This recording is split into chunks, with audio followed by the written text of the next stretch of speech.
안녕하세요. 요즘 날씨가 너무 좋지 않나요? 여러분은 사계절 중 어떤 계절을 가장 좋아하시나요? 저는 바로 봄입니다. 왠지 봄이 되면 기분이 하루 종일 좋은 듯 해요. 설레이고 향긋하고 따스한 햇살 때문인지 괜시레 기분이 들뜨는 것 같습니다. 이번 봄은 제게는 조금 더 특별해요. 하마터면 인생이 완전 구렁텅이에 빠질 뻔했던 위기에서 벗어나 완전 제대로 된 봄을 맞이하게 되었습니다. 그런 제 사연을 들어주시겠어요? 애랑이와 저는 동갑내기 커플로 연애를 무려 8년이나 했습니다. 처음 알게 된 건 28살에 지인들 소개로 친해졌었고, 그 이후로 밥도 먹고 함께 술도 마시면서 어울리다 30살에 서로의 마음을 확인하고 연애를 시작했죠. 연애를 시작하면서도 저희가 8년이나 연애를 할 줄은 꿈에도 몰랐어요. 남들은 하나둘씩 다 떠나가는 마당에 저희만 장기 연애를 하면서 고충도 많았습니다. 주변에서 귀에 딱지가 않도록 들었던 말이 너네는 왜 결혼을 안 해? 둘 다 비혼주의자야? 계속 주구장창 연애만 하게? 얘는 날 생각이 없는 거야? 너 벌써 노산이야 등등 다시 곱씹어봐도 스트레스를 받을 말들만 들었어요. 저희가 연애만 길게 하고 결혼을 미뤘던 건 솔직히 특별하게 큰 이유는 없었습니다. 단지 연애를 하던 그때가 그저 좋았고 결혼을 하기에는 아직 부족한 부분들이 많았다는 정도였죠. 저는 20대부터 내내 내 집 마련의 꿈 하나만 보고 살았던 사람이에요. 그렇다 보니 돈도 많이 모았고 늘 부동산 쪽도 틈틈이 공부를 하면서 관심이 많은 사람입니다. 저희 아빠께서는 사업을 하시고 엄마가 중개사셔서 부동산 관련해서나 재테크 관련해서는 많이 배웠어요. 돈을 안전하게 불릴 수 있는 방법들을 통해서 열심히 돈을 불리고 모으고를 반복했습니다. 그래서 꼭 35살 전에는 내 집을 살 거다 이 목표 하나만 보고 살았기에 이 목표가 이루어지기 전에는 솔직히 결혼하고 싶지 않았어요. 요즘 세상에 꼭 남자가 집을 해와야 하는 건 아니기에 제가 집을 해갈 수도 있죠. 그러나 집을 해가는 만큼 서로 어느 정도 경제적으로는 여유가 있기를 바랬습니다. 돈을 모으지도 못할 어린 나이이기도 아니기에 이 나이에 돈이 없어 여유롭지 못한 상태로 결혼하는 건 전 이해할 수 없었거든요. 처음에는 이 정도로 가볍게 생각을 했었는데 애랑이와 연애를 지속하면서 알게 된 게 애랑이가 돈이 없다는 겁니다. 애랑이가 돈이 없는 이유는 우선 시부모에게 용돈도 주고 있는 걸로 알고 있었는데 무엇보다 돈을 모을 생각을 별로 하지 않는 사람이었어요. 이걸 연애 초반에 알았으니 다행인 거죠. 전 이 사실을 알고 바로 애랑이에게 적금을 똑바로 들으라고 말을 했습니다. 말로만 매번 결혼할 거네 뭐네 이러지 말고 정말 결혼하고 싶다면 내게 돈을 차곡차곡 모으는 걸 보여달라고 했죠. 그래서 매달 애랑이는 급여를 받고 어디에 어떻게 나갔고 어떻게 모으고 있는 건지를 제게 말해줬습니다. 그 덕에 연애 8년 동안 어느 정도는 모을 수 있었어요. 중간에 애랑이가 한 번씩 고가의 제품들을 사려고 들었지만 불필요한 소비라며 뜯어 말렸었죠. 그렇게 연애를 했지만 저 역시도 부족한 부분들이 있었습니다. 전 제 삶을 너무 타이트하게 살았던 사람이에요. 계획 세우는 걸 중시하기에 늘 계획대로 움직였고 여행 같은 건 여름휴가 말고는 꿈도 안 꾸고 그렇게 재미없는 인생을 살았었죠. 그냥 특별한 이유는 없었고 집에서 뒹굴뒹굴 하는 게 나름의 재미였습니다. 그런데 남편을 만나고 나서 주말에라도 어디 가서 바람을 쐬고 오고 그렇게 여유라는 걸 즐기게 되었어요. 참 좋았습니다. 숨통이 트이고 이렇게 살아야 행복하지라는 생각을 했었어요. 애랑이 덕에 여유롭게 사는 방법도 배웠고 너무 계획적으로 움직이지 않고 흘러가는 대로 사는 방법도 배웠습니다. 어떻게 보면 서로가 부족한 부분들을 서로가 채워주면서 만났던 거죠. 또 저희가 연애 기간이 길다 보니까 자연스레 양가 부모님께도 서로 인사를 나누고 안면을 튼 상황이었습니다. 특히나 시댁 식구들과는 정말 친하게 지냈어요. 시부모의 10살 어린 신우가 있었는데 워낙 어리다 보니까 용돈도 쥐어주고 하면서 지냈습니다. 신우가 취직을 하면서 홀로 자취를 하게 되었는데 그 동네가 또 제가 혼자 살고 있는 동네라서 자주 들여다보고 저녁에는 같이 술 한잔도 하는 언니 동생 사이로 지냈죠. 제가 이렇게 신우를 잘 챙기니까 시부모는 저를 더 잘 챙겨주셨고 늘 얼른 결혼하라는 말씀을 하셨습니다. 제가 시댁에 놀러도 자주 갔는데 가서 자고 오기도 하고 정말 서슴없이 지냈어요. 문제랄 거 하나 없이 지냈고 오히려 연애 때부터 이미 결혼을 한 듯 지냈습니다. 이런 남편과의 결혼은 너무나 당연했고 저도 이 사람과 아무리 싸워서 실망하고 열이 받아도 헤어진다는 생각을 해본 적도 없었어요. 그만큼 서로에 대한 믿음이 있었고 관계에 대한 확신이 있었습니다. 8년이라는 세월이 결코 쉽지는 않은데 저희는 결혼만 안 했지 거의 결혼한 부부처럼 지냈었죠. 약간의 걱정이 있었다면 노산이라는 부분이었습니다. 그래도 중간에 냉동난자를 해둬서 그거 하나 믿고 마음 편히 지냈어요. 제가 이 부분을 저희 친정엄마랑 상의를 한 적이 있습니다. 아이를 생각하며 서둘러 결혼해야 하나 싶은데 또 아이를 키우려면 여유가 있어야 하니 조금 더 저 사람도 나도 안정이 돼야 결혼을 하지 싶고 고민스럽다고 말이죠. 그러자 인생의 선배인 엄마께서는 이렇게 말씀을 해주셨어요. 요즘 생각이 너무 많은 거 있지? 엄마, 주변 친구들도 왜 결혼 안 하냐고 비혼이냐고 막 그러는 것도 스트레스 받고 진짜 노산이라서 나중에 아기를 못 가지면 어쩔까 싶고 그렇다고 애기 때문에 당장 결혼하는 것도 아닌 것 같고 막 그러네. 영주야, 네가 무슨 말 하는지 아는데 결국 네 인생의 주인공은 너야. 그런데 애기 때문에 네 모든 계획과 생각을 틀어버리는 건 엄마는 아니라고 생각해. 애기는 냉동난자도 해뒀고 만약 모든 방법을 동원해도 애기가 찾아오지 않는다면 그 또한 네 팔자고 인생이야. 그러니 모든 너의 계획을 애기에 초점을 두지 말고 너가 원하는 대로 생각한 대로 그렇게 하길 바래 엄마는. 그치? 나 지금 잘하고 있는 거 맞지? 그럼 엄마는 솔직히 다른 건 몰라도 네가 하는 결정이면 무조건 다 옳다고 손들어 주잖아. 그만큼 넌 신중한 애고 생각도 깊은 애야. 또 네가 결정한 걸 꼭 이루기 위해 노력도 하는 애란 걸 아니까 엄마는 걱정 하나 없어. 우리 딸은 역시 또 잘 해낼 거야. 너 스스로를 믿어봐, 영주야. 저를 너무 잘하시는 엄마께서는 이렇게 멋진 말씀을 해주셨어요. 엄마의 말을 들으니까 제 자신에게 확신이란 게 생겼습니다.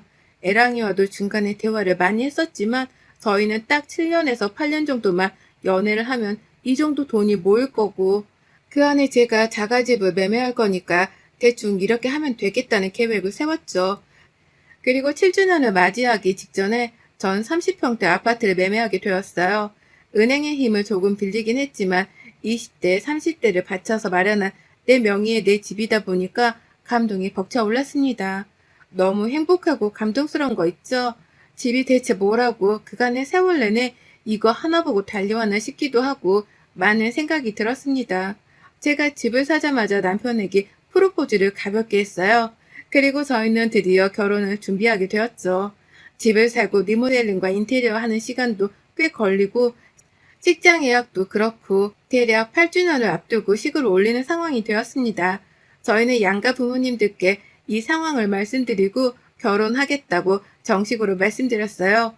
워낙 양가 부모님들과 친숙하게 지냈기에 인사를 드리는 것도 어색하지 않았습니다.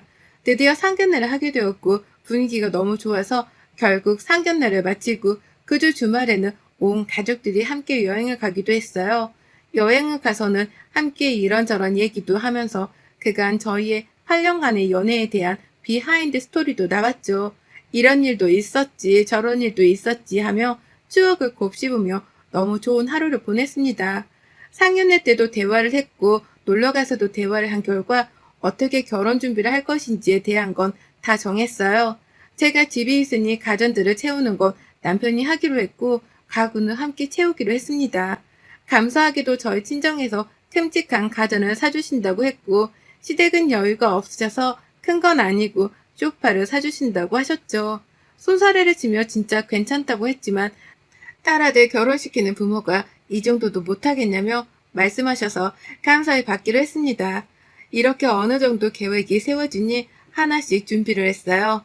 집은 리모델링을 싹 하고 인테리어를 할 거였는데 전적으로 애랑이가 제게 맡긴다고 원하는 대로 꾸미고 하라고 해서 오케이를 했죠.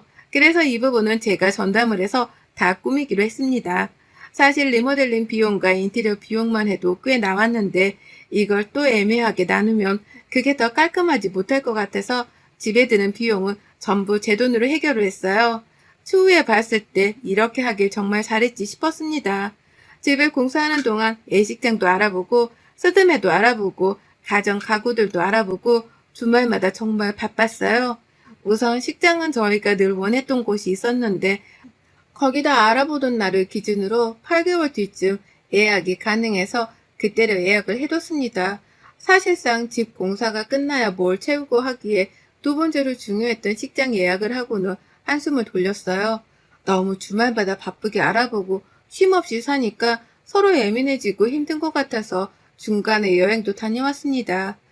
그 후 집 공사가 끝이 나고 저희는 알아봤던 가정 가구들을 집에 들이면서 본격적으로 결혼 준비에 다시 나섰어요. 정말 애랑이와 결혼하는구나 새삼 실감이 났던 것 같습니다. 순탄하게 결혼 준비를 하고 또 일을 하면서 그렇게 일상을 보내고 있었어요. 그러던 어느 날 시모가 전화가 왔습니다.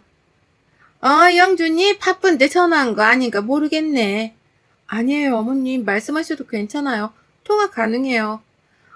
그 다름이 아니라 승현이 모르게 둘이 좀 만났으면 하는데 시간 언제가 괜찮겠니? 무슨 일 있으신 거예요, 어머님? 우선은 저 오늘 퇴근하고도 괜찮아요. 그래. 그러면 나 지금 승진네 집에 있으니까 퇴근하고 너네 집에서 좀 보자. 예. 시모는 갑자기 전화가 와서 애랑이를 모르게 둘이 보자고 했습니다. 신우네 집에 자주 오지도 않는데 신우네 집에 있다는 것도 이상했고 무슨 일일까 싶었죠. 궁금함도 있고 기다리실까봐 퇴근 후 부랴부랴 집으로 향했고 시모랑 만나서 대화를 했습니다. 이걸 어떻게 얘기해야 할지 모르겠는데 에휴, 승지가 임신을 했대. 그래서 결혼을 해야 할 것 같은데 지금 너네 결혼하고 얘까지 결혼하고 없는 살림이 너무 빠듯해서. 네? 아가씨가 임신을요? 세상에. 별소리를 다 해봤는데 곧 죽어도 나을 거라고 하는데 어떻게 말리겠니? 그리고 그게 맞기도 하고 근데 승지도 그렇고 사유될 놈도 그렇고 둘이 쥐뿔도 없어서 우리가 도와줘야 하거든. 정말 미안하지만 1,000만 원만 혹시 어떻게 융통이 어렵겠니? 1,000만 원이요? 어머님 아시겠지만 저도 이번에 집 사고 리모델링하고 결혼 준비하면서 진짜 돈이 없어요. 어떻게 좀 부탁할게. 어쩌냐. 그러면 방법이 없는데 어쩌겠냐. 시모의 말에 전 너무 충격을 받았습니다. 그 어리게만 보였던 신우가 임신했다는 것도 놀라웠고 무엇보다 만나던 남자친구가 어떤 사람인지를 알아서 놀랐어요. 신우와 매일같이 싸우면서도 욕도 서슴없이 하던 약간의 폭력성을 보이던 사람이라서 제가 별로 좋아하지 않았습니다.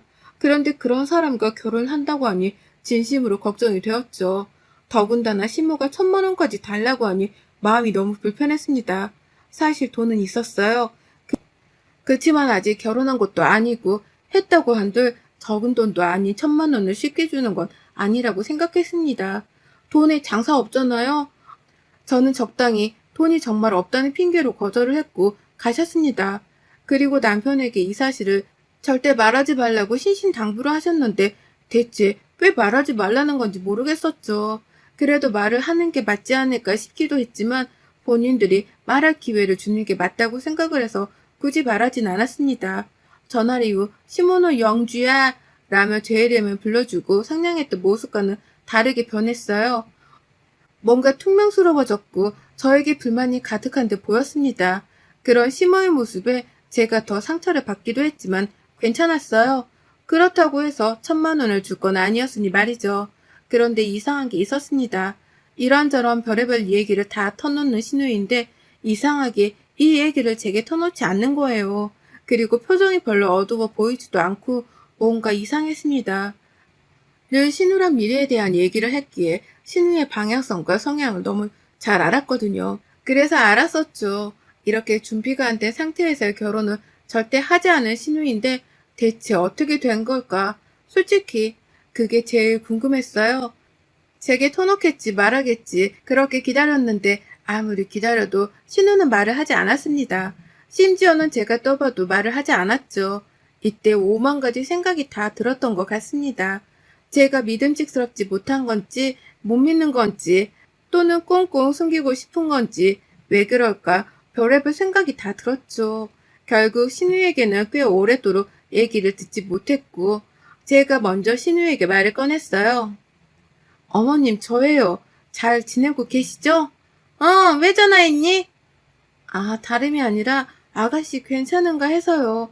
도통 저한테 말을 안 해서 물어볼 수도 없고 걱정스러워서요. 예, 내가 말했지 티내지 말라고. 승지 걔가 말 안 하는 건 타유가 있는 건데 네가 알고 있다는 거 알면 걔가 좋겠니?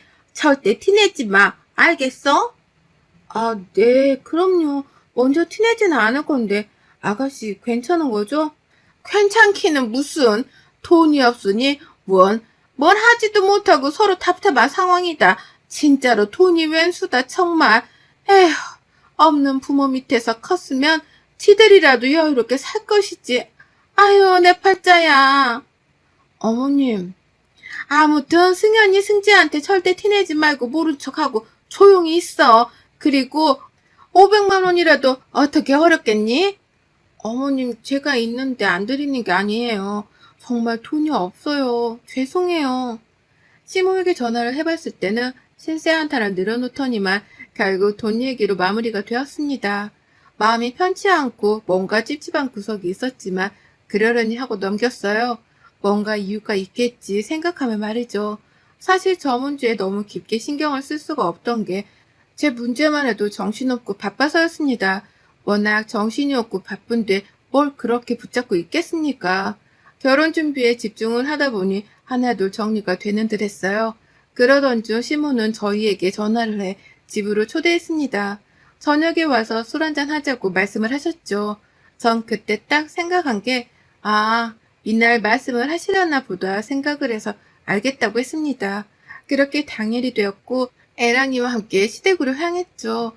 가서는 별탈 없이 맛있게 밥을 먹고 술 한잔을 했습니다. 어느 정도 진행이 되고 있냐부터 시작해서 저희가 식전에 살림을 먼저 합치려고 계획을 했는데 이 부분에 대해서 찬성한다고 말씀을 해주셨죠. 저는 이미 집에 들어가 있었고 애랑이가 들어오면 되는 상황이었기에 어떤 방법으로 언제 들어갈 거냐 뭐 이런 일상적인 대화를 했습니다. 그런데 신우가 소주를 마시는 거예요. 저 진짜 순간 너무 놀라서 신우에게 뭐 하는 짓이냐고 말하고 소주잔을 확 빼앗아 버렸습니다. 아가씨, 지금 뭐 하는 거예요? 소주를 왜 마셔요? 네? 언니, 왜 그래요? 뭘 왜 그래요? 세상에. 산모가 술을 마시면 어떡해요? 아가씨 미쳤어요? 어머님은 안 말리고 뭐 하세요, 진짜? 네? 누가 산모예요? 저요? 제가 임신했다고요? 그게 무슨 소리예요? 언니, 제가 왜 임신을 해요? 저 아닌데? 네? 어머님이 아가씨 임신했다고 저 찾아와서 말씀하셨는데 꼭 비밀로 해달라고. 아직은.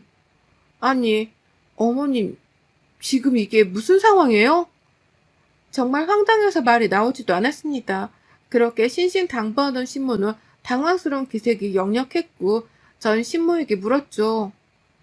어머님, 아가씨 임신했다면서요. 이게 무슨 상황이에요? 얘는 생사람을 잡네. 내가 언제 그런 말을 했다고 그러니? 어머님이랑 나눈 카톡도 그대로예요. 그렇게 발뺌하지 마시고 설명을 해주세요. 어머님, 아가씨 임신해서 결혼시켜야 한다고 1,000만 원도 빌려달라고 하셨잖아요. 어떻게 그런 거짓말을 하세요? 저 지금 너무 충격적이네요. 그래서 그렇게 이 사람한테도 아가씨한테도 티내지 말라고 하셨던 거예요? 제가 1,000만 원 드렸으면 어디에 쓰시려고 했는데요. 엄마, 이게 사실이야? 대체 왜 그런 거짓말을 했어? 엄마, 이게 무슨 말이야? 언니 말이 사실이야? 아유, 그래, 내가 거짓말 좀 했다. 왜? 이렇게 안 하면 네가 1,000만 원 안 빌려줄 것 같아서 그랬다.